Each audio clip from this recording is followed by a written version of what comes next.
مفتی صاحب کیا فرماتے ہیں؟ عقائد صحابہ اکرام علیہم رضوان کے بارے میں یہ کتنے اہم اور امپورٹنٹ ہیں ایک مسلمان کے لیے؟ دیکھیں، سب سے پہلی چیز تو یہ ہے کہ عقیدہ کہتے کسے ہیں یہ جانا جائے۔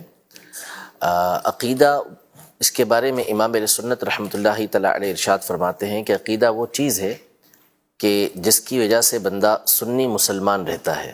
اچھا، یعنی بہت سارے عقائد، بہت سارے نظریات وہ ہوتے ہیں کہ جو ضروریات دین سے تعلق رکھتے ہیں، جن کا تعلق دین کی ضروری باتوں سے ہوتا ہے، اس کا انکار کرنے کی بنیاد پر بندہ دائرہ اسلام سے ہی خارج ہو جاتا ہے۔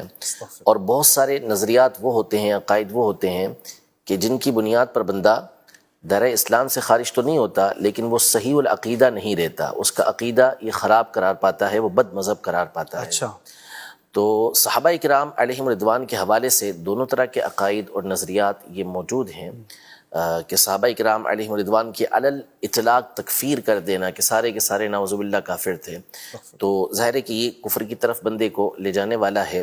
اسی طرح اور نظریات ہیں، جیسے سیدنا صدیق اکبر رضی اللہ تعالی عنہ کی جو غار ثور کے اندر صحبت تھی، غار کے اندر، اس کا کوئی انکار کرتا ہے۔ تو یوں ہی صحابہ کرام علیہم رضوان کی جو تعریفات قرآن مجید فرقان حمید میں اللہ جل شانہ نے فرمائی ہیں، اس کے برخلاف کوئی عقیدہ اور نظریہ رکھتا ہے تو یہ ساری چیزیں بندے کو دائرہ اسلام سے خارج کر دیں گی۔ اور بہت سارے نظریات وہ ہوتے ہیں کہ جس پر اہل سنت کا اجماع ہے، اہل سنت جس کے اوپر متفق ہیں، اب اگر اس کے برخلاف کوئی کرتا ہے تو پھر وہ سنی نہیں رہے گا۔ تو ایسے ہی عقائد اور نظریات جو ہیں وہ صحابہ کرام علیہم رضوان کے حوالے سے موجود ہیں۔ سب سے پہلی تو بنیادی چیز یہ ہے جسے ہمارے ائمہ اہل سنت نے احادیث طیبہ کی روشنی کے اندر یہ بیان کیا ہے کہ ہم صحابہ کا جب بھی ذکر کریں گے خیر کے ساتھ ذکر کریں گے۔ یہ ہماری تمام اصول کی کتابوں کے اندر، عقائد کی کتابوں کے اندر موجود ہے، اور نبی پاک صلی اللہ تعالیٰ علیہ وآلہ وسلم کی حدیث مبارکہ سے بھی یہی مفہوم ہے کہ میرے صحابہ کا ذکر خیر کے ساتھ کرو، اور یہ فرمائے کہ جب تم میرے کسی صحابی کے بارے میں کسی کو برا کہتے ہوئے سنو تو کہو کہ لعنت اللہ علی شرکم، کہ تمہارے شر کے اوپر اللہ کی لعنت ہو۔ تو یوں نبی پاک صلی اللہ تعالیٰ علیہ وآلہ وسلم کی احادیث سے بھی صحابہ کرام علیہم رضوان کا جو ذکر کرنا ہے وہ خیر کے ساتھ ہی کرنا ہے، بھلائی کے ساتھ ہی کرنا ہے۔ تو یہ عقیدہ اور نظریہ یہ بنیادی اعتبار سے ہے کہ ہم نے ہمیشہ ان کا تذکرہ یہ خیر کے ساتھ کرنا ہے۔ پھر اس کے علاوہ صحابہ کرام علیہم رضوان کے حوالے سے اور بہت سارے نظریات اور عقائد ہیں، پرسنل اعتبار سے بھی ہیں، کسی ایک ایک فرد کے اعتبار سے بھی ہیں، اور پورے صحابہ کرام علیہم رضوان کے حوالے سے بھی ہیں۔ امام جمال الدین المزی رحمۃ اللہ تعالی علیہ، آپ نے اپنی کتاب تہذیب الکمال میں امام نسائی رحمۃ اللہ تعالی علیہ، جو سنن نسائی کے مصنف ہیں اور مشہور محدث ہیں، ان کے حالات زندگی کے اندر آپ نے یہ لکھا کہ کسی نے امام نسائی رحمۃ اللہ تعالی علیہ سے یہ سوال کیا کہ آپ حضرت سیدنا امیر معاویہ رضی اللہ تعالی عنہ کے بارے میں کیا ارشاد فرماتے ہیں، ان کے بارے میں کیا نظریہ اور عقیدہ ہونا چاہیے؟ تو آپ نے بڑی خوبصورت بات ارشاد فرمائی۔ آپ نے فرمایا کہ صحابہ کرام علیہم رضوان یہ اسلام کا دروازہ ہیں، اور جب بھی کوئی نقب زنی کرنے والا، ڈاکہ ڈالنے والا، چور یہ کسی چیز کی چوری کرنے کے لیے آئے گا تو سب سے پہلے دروازے کو توڑنے کی کوشش کرے گا، پھر اس کے بعد وہ اصل مقام تک پہنچے گا۔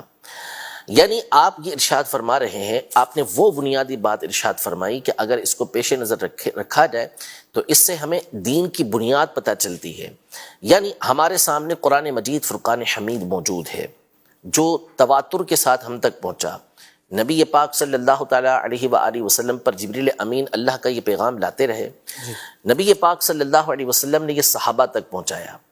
اب صحابہ کرام علیہم رضوان کی جماعت نے، تمام صحابہ کرام علیہم رضوان نے اس کو آگے تابعین تک پہنچایا، تابعین نے اس کو تبع تابعین تک پہنچایا، تبع تابعین نے اس کو آگے اپنے شاگردوں تک پہنچایا، یوں سلسلہ چلتا چلتا ہم تک پہنچائے اور یہ قیامت تک چلے گا۔ تو اب اگر کوئی شخص براہ راست قرآن کا انکار کرنا چاہے تو کیا وہ قرآن کا انکار کر سکتا ہے؟ نہیں کر سکتا، کیونکہ اہل ایمان کے دل کے اندر یہ بات راسخ ہے کہ قرآن یہ اللہ پاک کا کلام ہے، ٹھیک ہے۔ اسی طرح نبی پاک صلی اللہ تعالیٰ علیہ وآلہ وسلم کی احادیث طیبہ، آپ کا لایا ہوا دین، جو باتیں نبی پاک صلی اللہ علیہ وسلم نے ارشاد فرمائی وہ ہم تک پہنچانے والے کون؟ صحابہ کرام علیہم رضوان. یعنی انہوں نے ہی نبی پاک صلی اللہ تعالیٰ علیہ وآلہ وسلم کی مکمل زندگی ہم تک پہنچائی ہے. اب اگر کوئی شخص براہ راست نبی پاک صلی اللہ تعالیٰ علیہ وآلہ وسلم کی تعلیمات کا انکار کرنا چاہے تو نہیں کر سکتا.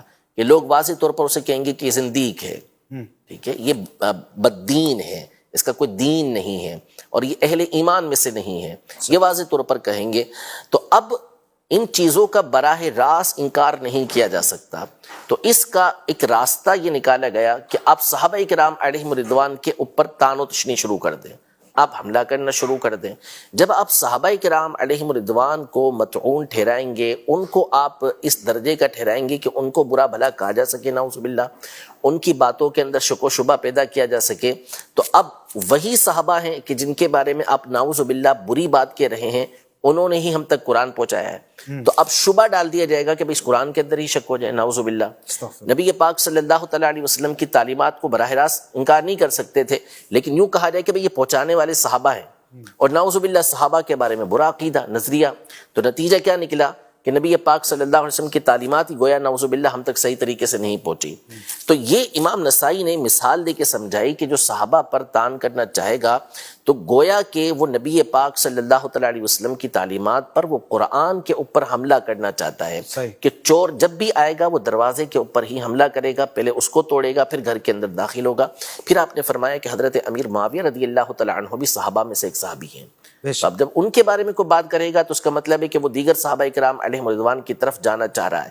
اسی کے بارے میں علماء نے فرمایا کہ سیدنا معاویہ رضی اللہ تعالیٰ عنہ یہ دیگر صحابہ کے لیے پردے کی حیثیت رکھتے ہیں، کہ اب جو ان کو چاک کرے گا تو پھر وہ آگے بڑھتا چلا جائے گا.